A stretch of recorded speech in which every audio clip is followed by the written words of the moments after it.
Hello and welcome to Hops and Bros. This week, a very special beer. Ha! I took it from you. You know why? Because you went to see our buddy Ed and you didn't bring me with you. I know, I have a mug, not you. Yeah, exactly. And still, I guess I'm going to have to go to Carleton Place. Yes, you'll have to go to the It's so other place. far, man. I don't go there often. So, come with us for the intro. We'll show you Carleton Place. For an open window on the crowded world, Max and Chris from Ups and Brew. Welcome to Ups and Bros. Yeah.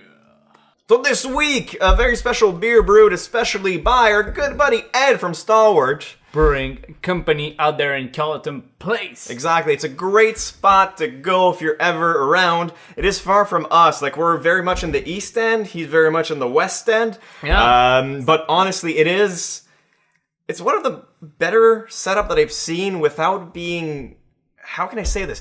It's not technologically advanced, but it does such a great job at producing great beer like this one over here. So, how was your meeting with him? How is he? What did he say? What happened? Please tell me everything. Greatest guy on earth. Greatest guy. Down to earth. Always super funny and always into a good, nice beer talk. And he offered me a nice little glass of their cask beer that they had and full cask pump. So they just bought that. I'm pretty sure That is pretty awesome. I didn't really go further down that discussion, but I'm pretty sure they bought it used. It looked like an old classic pub. Well, it's like last time we went, he had the nitro setup for his nuts. No, it's a brown ale. Brown ale.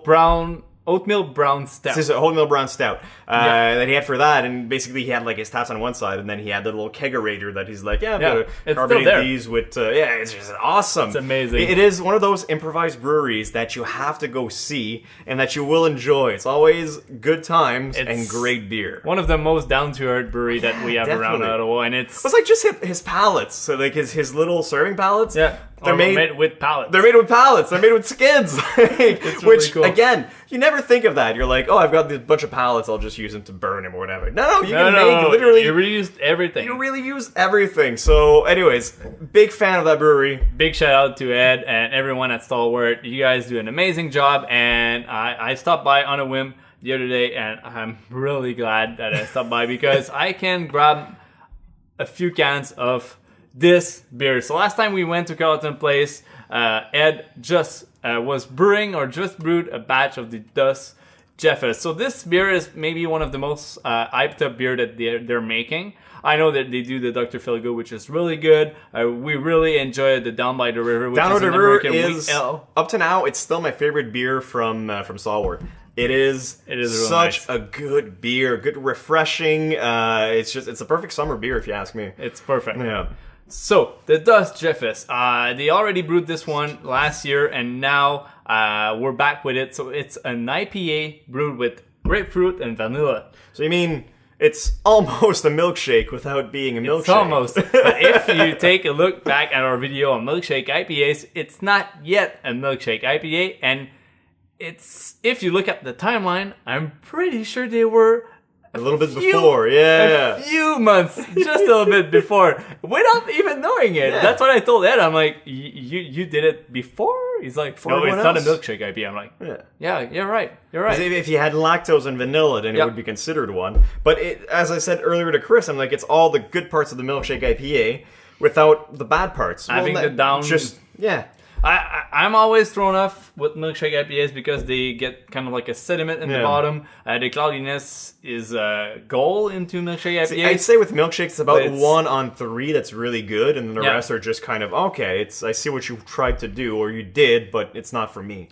As this one... Very good. Very good. Very good. It's at 7% ABV with a nice 61 IBU. It's a kick-ass IPA, but with the nice little grapefruit and vanilla. So it poured, I got the end of the can, so I got a little bit more A's into it. Nice blunt into it, a good little head on top.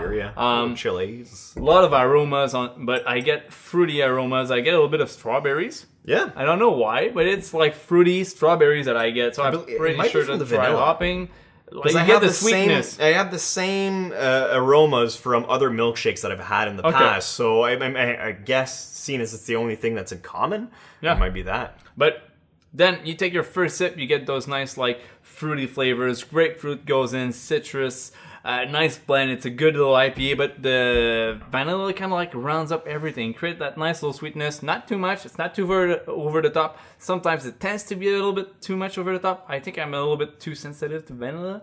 This is well made. It's a very, very good balance. And for sure. then the bitterness just settles in on your tongue, create that nice dryness. It asks for another sip, and sometimes the sweetness kind of like kills off that dryness. Now it's like the perfect balance. Yeah, you get the fight in it, and it's really, really good. The name's amazing. The label's amazing. It's what I was gonna say. It's just the label is beautiful. It's an awesome label. I'm a big fan of sugar skulls. It's been one thing that I really want tattooed on me, which we can talk about that later if you guys are interested or not. And the sugar skull is a big symbol that I was always a big fan of. So when I see it on a beer like this, which it's not overpowering either. No. It's just a little nod, but it's the perfect nod.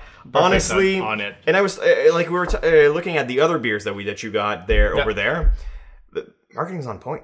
The labels are awesome, and it's not even a sleeve. It's a sticker they have on. Yet I don't even care about the sticker in this point. No, but it's handmade, like not handmade, but stickers. Yeah, so not really because they use like a labeler for it, but it's like they put the can on, pin it. Put the label on, and then it's odds ready. are that Ed had this can in his hands. I think he signed it for us. He signed it somewhere. Yeah. Somewhere it's in there. It's in there.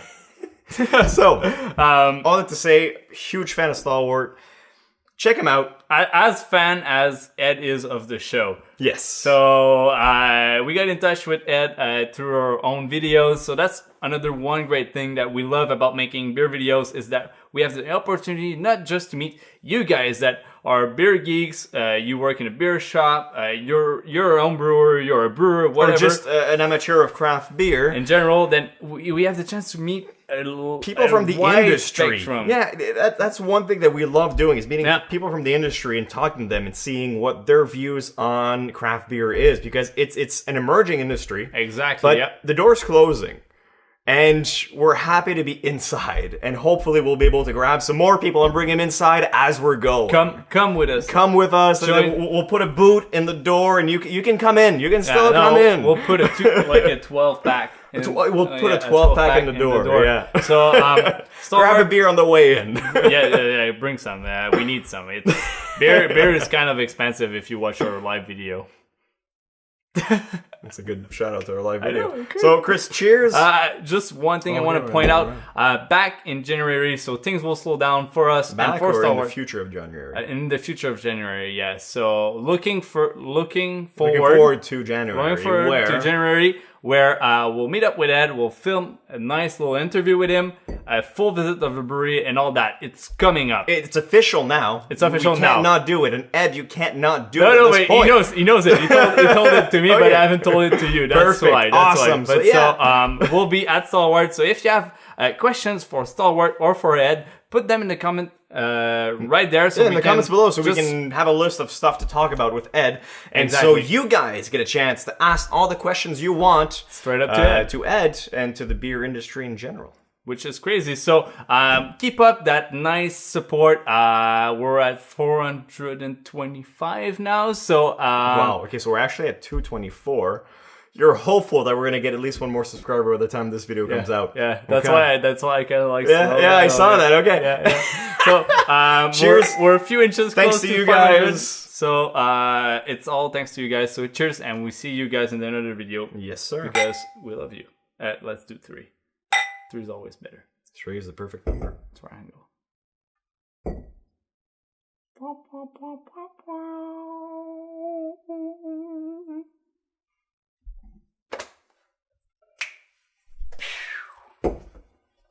That's good beer, bro.